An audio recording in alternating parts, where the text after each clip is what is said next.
炒咖啡如果是没有被烫到啊，就不是炒咖啡。他们也是很自豪，他要的就是这种满足感。开店就比较多是我的想法吧，就是说叫他不要太过冲动咯。在本地你看开了几十间，关了几十间，等他过来接我们，就有时候会很生气哦。现在内疚也是就这样了，都已经长大了。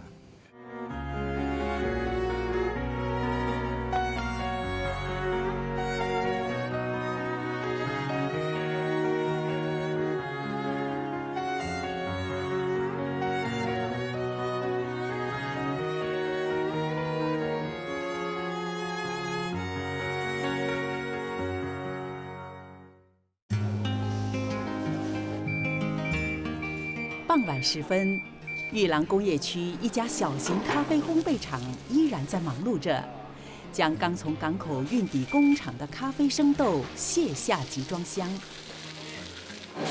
每一包豆子是差不多60公斤，一个橱柜的货是大概330到340包。拉中间。我们下的时候只能说每一包一包慢慢拉下来。2个人下厨的话，接近2个半小时到3个小时。那时候人手不够的时候，我爸爸下完厨又要跳下来去擦车，然后爬上去橱柜，他就要跳上跳下至少20次。因为孩子也是看到我们做的辛苦，所以他讲他要接下去做。不用。 30岁的陈浩翔和65岁的父亲陈顺利是这家咖啡烘焙厂的经营者。1982年创业，这间工厂是父亲顺利40年的心血。我们早期是算是在 DOS， 我爸爸是在波底是卖豆花的，因为我们被搬迁了，没有什么东西做。 然后刚好碰巧，就我哥哥也介绍说，这个咖啡厂有人要顶让出来，然后我就说，哎呀，反正没有东西做，我们就试试看咯。陈顺利当年离开了务农生涯后，使用传统炒炉烘焙南洋咖啡豆。工厂只有3名员工，炒豆过程也相当艰辛。 我们旧的机器炒法是60公斤，我们都是把麻袋的豆放在一个桶，比较轻来打，不然你整包扛下去是不可能的。在里面炒的时候，它一熟，它烟雾很多，你会很辛苦，也会流眼泪，也会呼吸不顺畅。之前的话，可能4点多5点就要起床，5点半就要开始。 空气比较清晰，因为你每炒一炉都会越来越烧，所以平均到了中午的时段，可能接近40多度吧。豆炒好了，然后你加糖，它就会爆上来。爆上来的话，炒咖啡如果是没有被烫到啊，就不是炒咖啡。这个手是这样的话，就是炒咖啡。 儿子浩翔自小就体会到炒咖啡豆的艰辛，当年也无法理解父亲对工作的成就感。他们也是很自豪，会跟人家说：“你看我头发都是自然染金色啊，胡须也自然染金色。”他可能对这些皮外伤他可能不会多在意，因为对他来说，只要客户觉得我们的咖啡好，他要的就是这种满足感。儿子浩翔从没有想过要继承父亲的事业。 他认为自己无法长期待在这样的环境，但是不忍父亲辛劳，有时主动协助送货和搬运重物。我那时候我当完兵、考完驾照，就可以分担这一份工作了。不然每一次他们都是炒完咖啡4、5点，然后再送货送到可能晚上7、8点，回到家9点多10点才可以吃晚餐。 帮煮了过后，就变成一个责任感，就一直继续这样做下去。那个时候是没有说多想说几时要去接手。我爸爸他有这些朋友，就一直跟我说，传统咖啡其实是一个夕阳行业，很难说一直去经营下去。传统炒豆的方式让浩翔退避三舍。6年前，他意识到，如果自己要全心参与，就必须做出改变。那一个时候，我就跟我父亲说，一定要先机械化，才可以有更多时间去做别的东西。我们还抽空特地飞到欧洲去那边看这个机器，而且这个可能是我20多年来第一次跟我爸出国。这样的情形之下，我们一定会有担心的，因为一换下去口味完全是不一样，一定也会失去一些旧的顾客。当我们换了机器，它的出来的产量都吓到，就是真的是少了很多。我们60公斤炒出来，就只剩下可能40公斤到45公斤的豆。我也不知道耗了他多少积蓄去把这机器换回来，我们就真的都慌。他应该也慌，可是他没有跟我说了，就埋头就一直去研究。父亲和儿子当年都没有把自己心里的苦处说出来，而是认真的解决问题。炒咖啡豆的方法终于有很大的改进。现在我们可以直接是把豆子直接全部倒在一个桶，它自己会抽说多少量、多少公斤进去它的系统里面来炒。然后整个过程基本上只需要看豆，剩的都是以按钮的方式来取代。这个洋机器其实要糖很少，炒不了多。南洋市的咖啡店啊，他们都会说不一样，颜色这不够，所以我们现在研究了，现在色泽也可以。比起来，现在只是2个人你就可以操作了，也比较清洁，就是要请员工也比较容易，然后我们也不用这样劳累。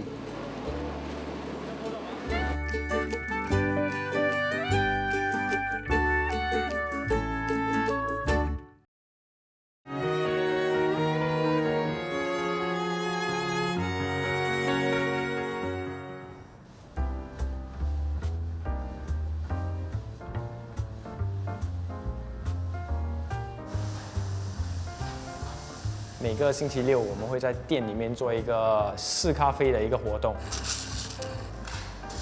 就让多一点人知道不同种类、不同国家、不同的咖啡的原产地，试到不同的烘焙方法，就让他们玩一玩，认识一下咖啡。父亲顺利的传统咖啡，主要销售给南洋咖啡代理商和咖啡摊。2年多前，浩翔开设了西式咖啡馆，主打年轻一代与办公室上班族，也耕耘精品咖啡豆玩家的市场。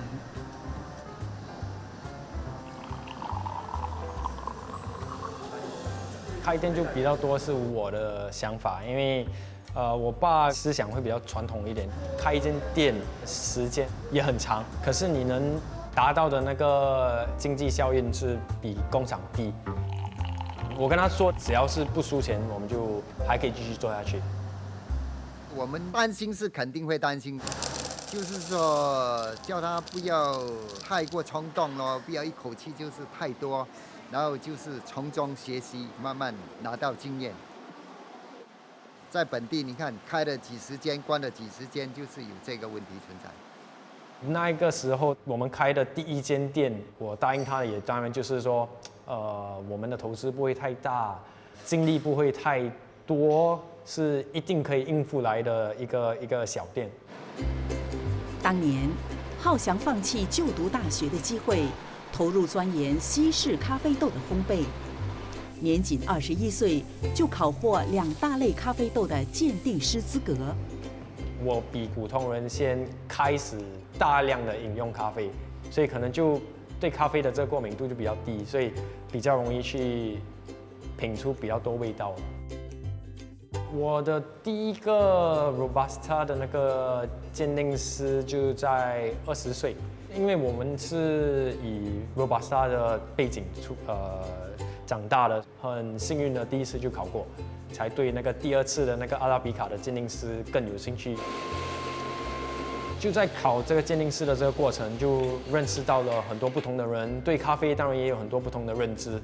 起初小瓜要做的时候，我已经有跟他提起了，洋式咖啡它的豆是跟南洋式更加复杂，因为一个很细腻的东西来的，累是肯定会累的，就是要吃得苦中苦才有用的，不然你不可能一口就吃到甜的，是不可能。郑国营是陈顺利的旧识，也是行业先进。一路来，他不吝提携浩翔精进西式咖啡豆的专业知识。我以前是在他的 office 这里的，他隔壁。当他在当兵服完兵役的时候，他每次都会过来帮他爸爸，偶尔就会过来打招呼。然后我也是喜欢这种年轻人，很上进心，而且他很孝顺他爸爸。过程中，他也是很艰辛的学习这个 pick up 他的爸爸的传统手艺啊。但是可能他觉得他还要更进一步了解西式咖啡。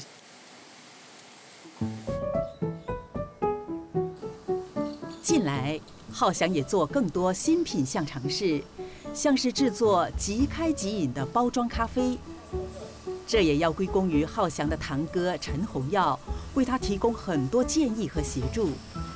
洪耀家族是本地历史悠久的仙草生产商。他们因为做仙草，所以很多不同种类的包装啊，很多不同种类的高温杀菌的这些机器。有挺多机器都是我堂哥那边比较少用啊，他就直接叫我们拿去用，就是拿来包我们自己的咖啡啦也好。洪耀也常到国外考察先进的生产机器，看到和制作咖啡有关的机器，会同浩翔分享。因为我们从小都在甘榜长大。从小都在一起玩啊，我们就说都是比较穷苦吧，我们就开始说帮忙父亲打理这些仙草啦，或者帮忙洗罐子啦，所以我就要想看有什么方法能简单化。小的时候就偷偷跑去展览会看那些机器啦。老一辈的想法就是说，我以前都这么卖了，所以这样的出货、这样的包装都不会有问题。那为什么要改革？浩翔跟他父亲讲，可能他比较不理解，所以我们拿给我叔叔看，给他多一点安全感，这样子啦。我堂哥他个子很大，所以感觉什么东西都是在吵架。然后他也怎么跟我大伯说争执说应不应该开店，我这么执着于自己要做自己的品牌，也就是因为有他的感染说，如果不做品牌的话，没有人会认识我们，我们只会是一个生产家。吵架一定会的，就是肯定的，因为意见不同嘛，所以总是要解决。比如是失手的话，那就一定被骂，这是肯定的，这是没办法的。所以你不是的话，你永远没有办法上一步。接棒上一代事业的苦与乐，走在前头的洪耀也成为浩翔的榜样。我看我堂哥，让我觉得更应该去帮我爸爸，所以我们就是尽可能的给他们去轻松一点，就是他们都是一样，两个我爸跟我大伯都一样，就是还是每天要在工厂，可是他们现在在工厂需要做的东西就大大的减少哦。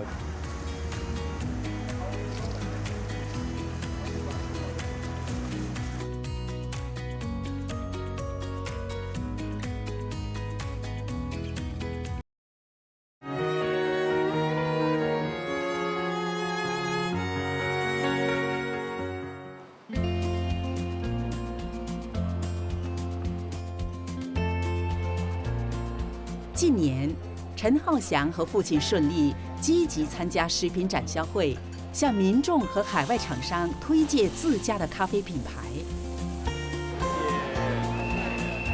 起初我们就也是在谈起，他仙草也是黑的，我们咖啡也是黑的，我们都是混黑的。哎呀，就不然就在一起就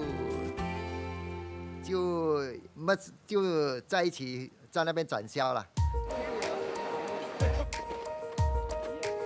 基本上我就是跟着我堂哥跑，也会跟他去，比如说印尼啊、马来西亚的一些展览会，去找一些新的供应商，还是新的生意机会哦。通常只要是有这种展览会的话，我只是说帮他安排好这些东西，让他安心的去泡咖啡。鸡翅的展的话，他就在工厂会帮我们安排应该需要的货。辛苦对，当然办一次展就可能每一天都是可能10多个小时，可是为了就是打这个品牌上来哦，认知度给它比较高一点。好的，一包的。堂哥洪耀总是慷慨地分享摊位空间和经验给浩翔，在展销会上，家族3代人齐出动。浩翔的堂姐，还有76岁的大伯陈顺才也到现场。来，咖啡也有啊，到这了啊！来，这个来着运动了，然后看看头尾啦，我孩子的也是会接手的，当然是做长辈也是要给他们去做啦。这个1包5块，2包8块。浩翔也是这样的，我也是跟他讲说，你去做，他有问题什么不可以解决，我们可以帮忙解决一下啦。他做起来，我也是真的是高兴啊！我一个弟弟做到这样好。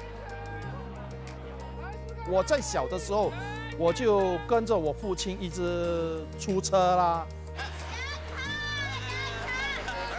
怎么去serve我们的顾客啦，所以我从中就在那边看。现在我有2个女儿，1个儿子，所以看他们有没有这个本事去接手这些他们要去学习，要去跟着跑才有办法。一代传一代哦，就从我大伯、我爸传到我跟我堂哥，然后现在我们的自己的孩子也跟着一起来玩一下、看一下。当然时间花得多在一起，就摩擦也会高。可是也就是因为这些摩擦，所以才让我们才是一家人嘛。星期天是家庭日，陈家依然选择在工厂度过。浩翔的姐姐一家人和平时在印刷厂工作的妈妈也会来咖啡工厂团聚。那时候我先生就比较忙了，他很少跟我们出去，一向来都是我带2个小瓜出去咯。因为周日我先生他一定要过来的，好像立长的日子这样过来，这样他才放心的，所以我们也跟着过来这样啦。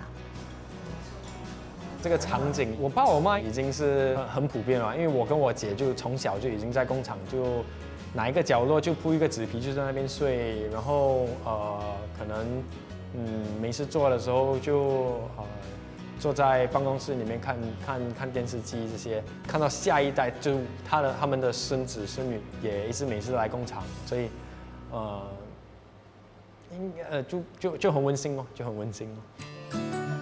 浩翔和太太曾淑婷育有3岁大的儿子和1岁的女儿，在耳濡目染之下，儿子也对咖啡豆产生兴趣。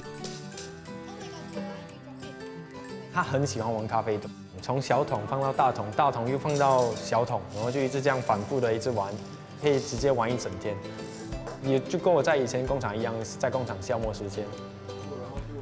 其实我不知道周末我孩子会看到咖啡这样兴奋。I think 他这个 age 他蛮年轻，我们还不知道到底他对某某的东西有什么兴趣。我是觉得 just let 他的兴趣，他自己选择他要做的东西会比较好。我觉得没有那个必要去坚持的，你一定要变成另外一个咖啡投手还是 coffee roaster。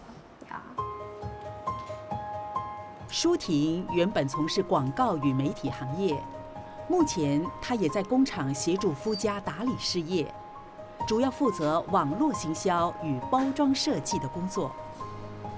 我已经跟我的爸爸，就是浩翔的爸爸，做工I think差不多4年了。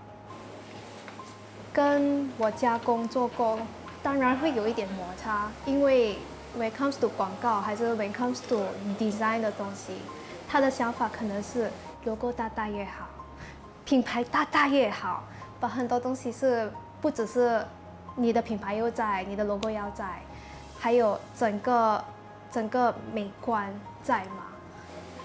一方面就是全部都是家人嘛，愉快不愉快的东西都比较好谈，是看我们怎样表达那一个事情，还有你怎样去找一个方式去解决那个困难。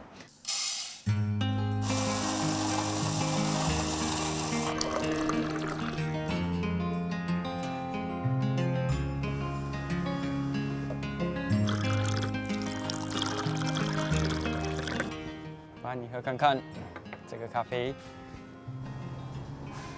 谢谢。